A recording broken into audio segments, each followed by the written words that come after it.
I'm here to make inflammatory statements on the internet, and then turn my notifications off.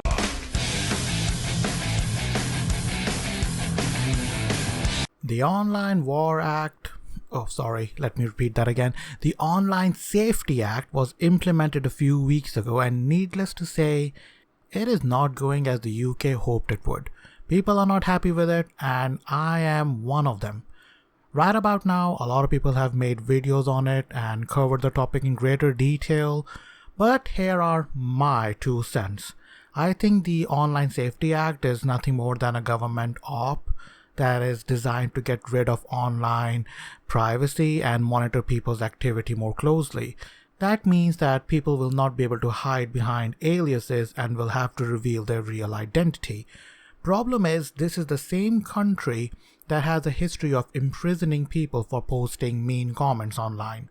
I mean, sure, they can be considered mean, but at the end of the day, that is what they are, online comments that most people don't even know that exist if you don't follow that one particular person or follow the account where that comment has been posted.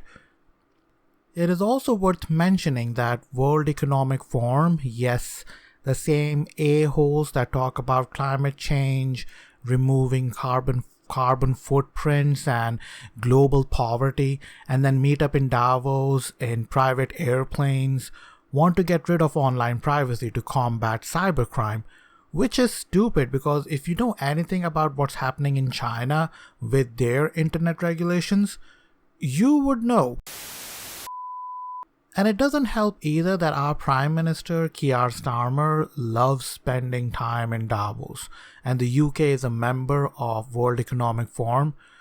So the UK introduced Online Safety Act under the guise of protecting children and was quickly exposed to monitor online activity. Online safety bill. If it's just about children, is it just about children, or does it focus on adults? That should be an elite squad? Barry, does it just focus? Protect 13-year-old I'm sorry, girls? the elite squad is not about children. Actually, shall I read you the thing? An elite squad of police officers is to monitor social media for anti-migrant sentiment. I don't think 13-year-olds are engaging that. So, is it also to monitor adults? Simple question, yes or no? Yes, of course it will. Okay, there we go. Look, sorry. And now every website seems to be complying with this stupid regulation, apart from one, 4chan. Yes, the degenerate website that also gave birth to the hacktivist group called Anonymous, and some of the dankest memes I've ever seen, was approached by Ofcom in the UK to implement ID verification on their site.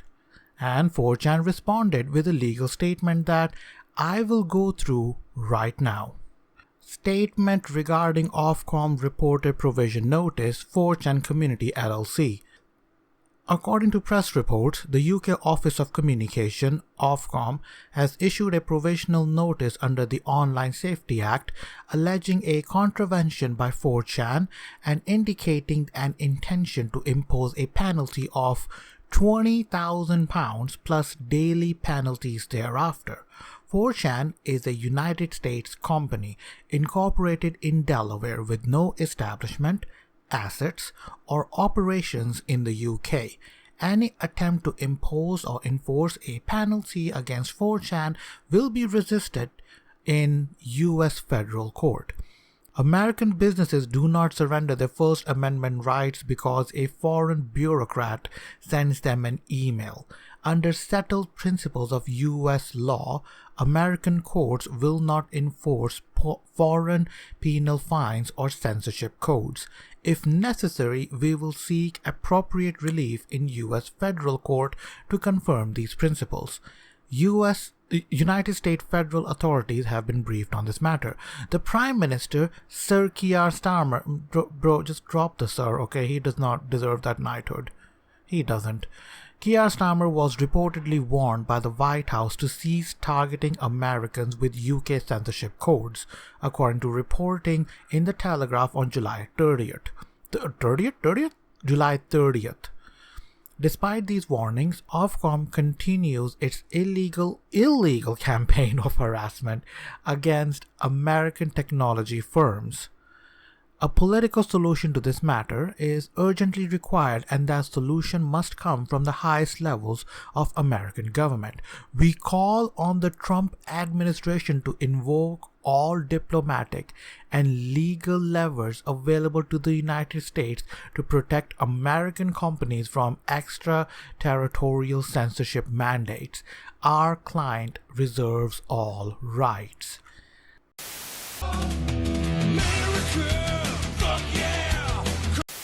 Not a single day goes by when I thank God that the useless alcoholic who can't even string a sentence together, Kamala Harris, did not win. Bro, the whole world would have been cooked if Kamala had won.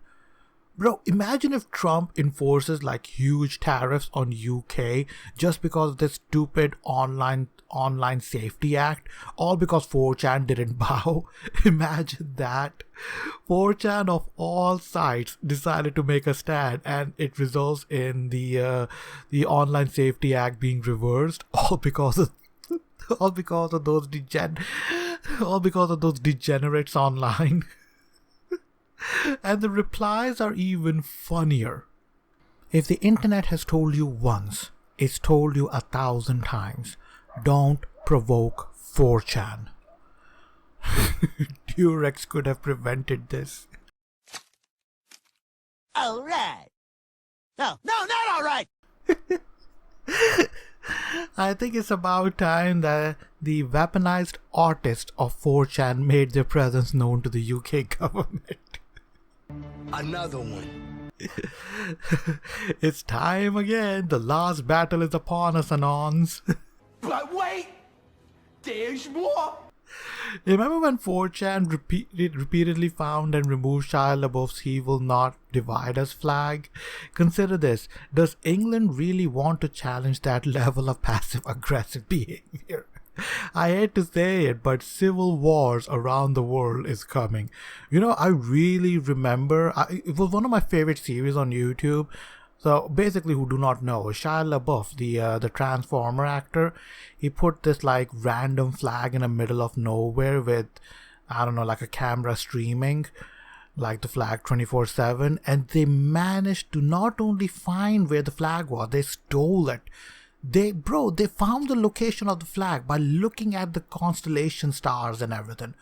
They found it, stole it, and they were like, yeah, we got the flag, whatever.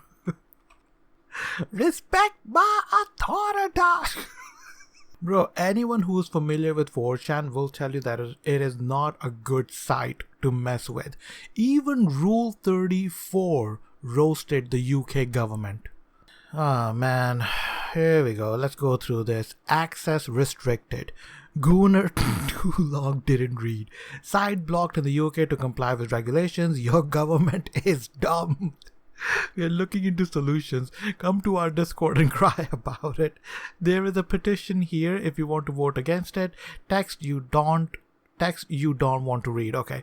We regret to inform that UK Ofcom require us to verify your age before granting access to our cartoon website. While we are deeply committed to safety and compliance, mandating ID verification for every visit is a platform hosting fictional for every visit to a platform hosting fictional animated content is not only impractical but also fundamentally misguided. The financial cost of implementing age verification per use is prohibitively high, rendering it impossible for us to sustain operations under these mandates. And this is kind of crazy, really, because when you think about it, a lot of websites don't have these kind of resources. Because when you start storing personal information, you run the risk of getting hacked and losing that information, not to mention the financial risk that comes after that. You know, everybody remembers that T app that got hacked and now it's getting sued by the women whose IDs got leaked online. Requiring age verification for fictional cartoon content is an overreach that fails to recognize the distinction between real-world adult material and artistic animated works. These laws unfairly burden platforms like ours, which focus on creative, non-realistic content that poses no direct harm. They divert resources from enhancing user safety to complying with impractical regulations, driving traffic to less regulated sites with weaker safety measures. And I 100% agree. Do you know what would have been easier if the government had just worked with the internet service providers in the UK? Just think about it for a second, okay? When you sign up for internet, like in the UK, your internet service provider or ISP already has your details. They have your address, your bank details. A 13-year-old cannot set up direct debit to get internet connection, Now, you can set up bank accounts for children and young adults. Children cannot set up direct debit, but young adults can. Young adults being your 16 and 17-year-olds. But then again, UK is also allowing 16-year-olds to vote now.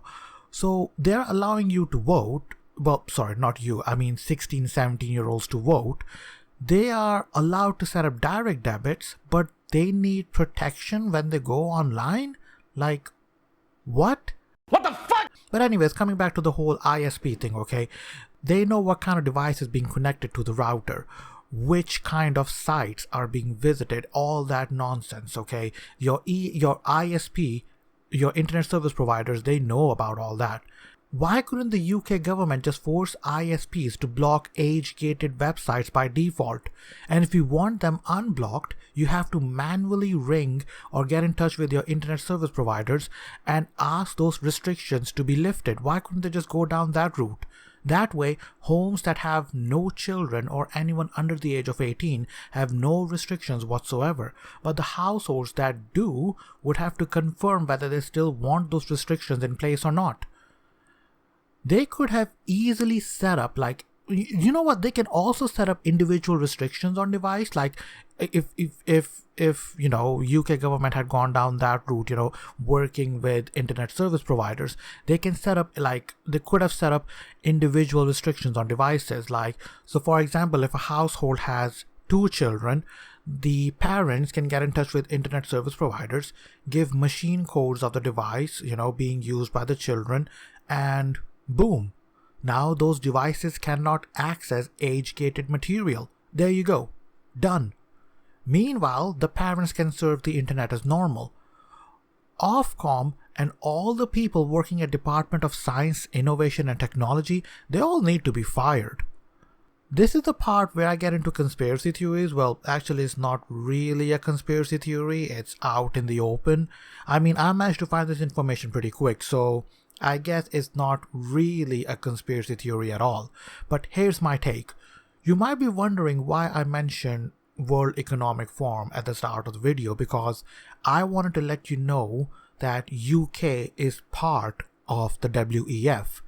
And if you do one quick search on ID requirement and World Economic Forum as one query, you will find that WEF wants to introduce their own version of digital ID.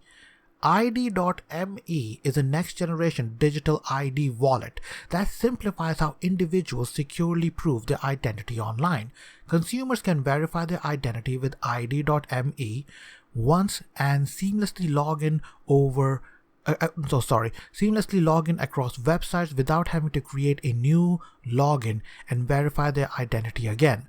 Over 135 million users experience streamlined login and identity verification with ID.me at 19 federal agencies, 44 state government agencies, and 66 healthcare organizations.